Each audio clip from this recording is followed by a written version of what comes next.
भोजपुरी जगत की मशहूर अभिनेत्री अक्षरा सिंह को कौन नहीं जानता। वो किसी पहचान की मोहताज नहीं है, उनकी काम ही उनकी पहचान है। भोजपुरी जगत की शेरनी भी कही जाती है। वो अपने काम की बदौलत ही अपनी पहचान बनाई है।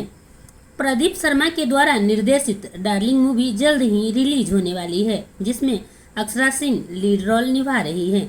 उनके साथ पर्दे पर पहली बार आ रहे हैं राहुल शर्मा, जो कि नायक की भूमिका में हैं। राहुल शर्मा की ये पहली फिल्म है, यानी राहुल शर्मा डार्लिंग मूवी से भोजपुरी जगत में डेब्यू कर रहे हैं।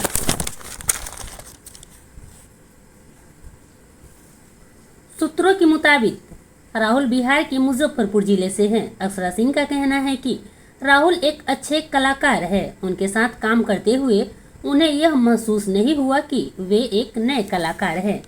अब देखना दिलचस्प होगा कि यह फिल्म दर्शकों को कितना पसंद आता है।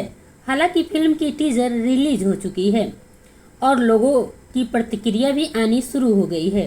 दर्शक बेसब्री से फिल्म रिलीज होने का इंतजार कर रहे हैं।